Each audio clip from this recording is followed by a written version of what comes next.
I constantly think about a person. What does it mean and what to do about it? In this video, we will talk about falling in love. What is falling in love? Falling in love is a real chemical storm in the brain, and it is often difficult for a person to cope with this storm. So now we will figure out which hormones are produced at the moment of falling in love, and why a person constantly thinks about the one they are in love with, and what hormones of love are involved. The first hormone is dopamine, which is the feeling of satisfaction and reward. It's like that candy that we first tried in childhood and now we always crave it. The same goes for the love hormone. When we think about a person we really like, we experience a huge rush of happiness. Next, the following hormone is oxytocin. This is, let's say, the hug hormone. Embraces and trust are what this hormone generates, and thoughts about the person become so pleasant. A woman in love cannot help but think about the person. The same can happen with a man. Next, the following hormone is serotonin, which regulates our mood and sense of well-being. However, when we are in love, serotonin levels can decrease, leading a person to a state of vulnerability, a state of fear that something might happen. For example, that something could occur, that the relationship could break down, that the person could disappear, and so on. That is, the sense of well-being becomes directly linked to the person who is nearby. Next, emotional attachment. Emotions and needs are directly connected to this person. Basic human needs. As people are social beings, every person wants to be accepted and loved.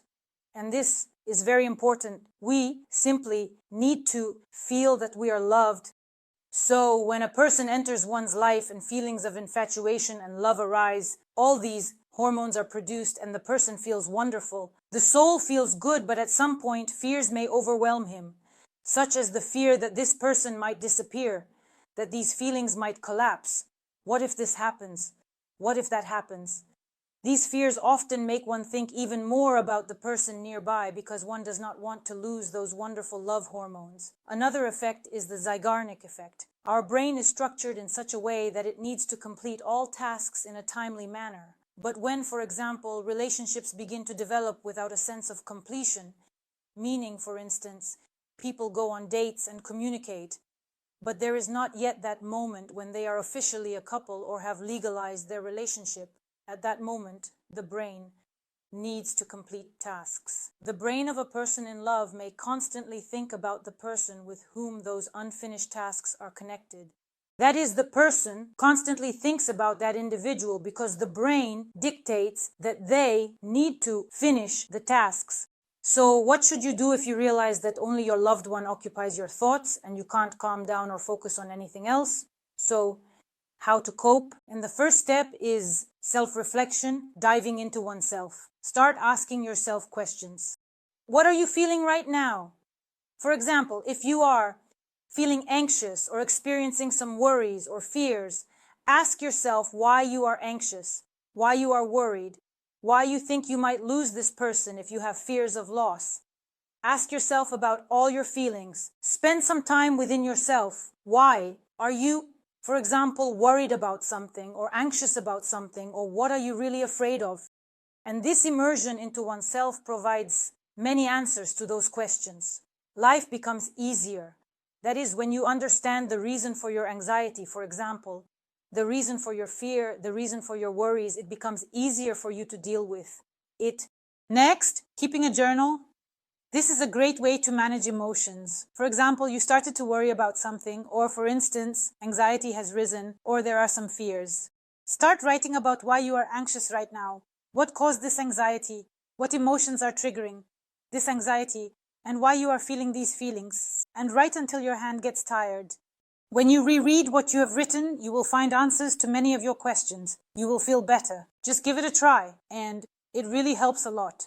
Next, improving. Communication. We talk. We listen. Start communicating more sincerely and openly with your partner. When you are open with each other and speak frankly on many topics, a lot of fears and anxieties will fade away. When you open up to a person, they open up to you, you start to understand each other better and better understand what is happening in your relationship. And naturally, thoughts related to fear and anxiety will fade into the background. Next, hobbies. Engage in something that brings you joy or happiness, aside from being in love. That is, besides constantly thinking about your loved one, find another activity that you really enjoy. To switch to it. To occasionally clear your mind, you need to engage in physical activity. Go to the gym, go to the pool, try something extreme, like riding a motorcycle or anything else. Try something new for yourself, something interesting, try your hand at different hobbies. You will be able to relieve yourself and your mind, and many emotions, especially negative ones, will fade into the background. And expanding your circle of communication and social connections, if you have a large social circle, in addition to your loved one, then you will not be constantly thinking about your loved one. Thoughts about a loved one are often beautiful, but they can also become negative and obsessive. Therefore, expand your circle of communication. Engage in something interesting for yourself.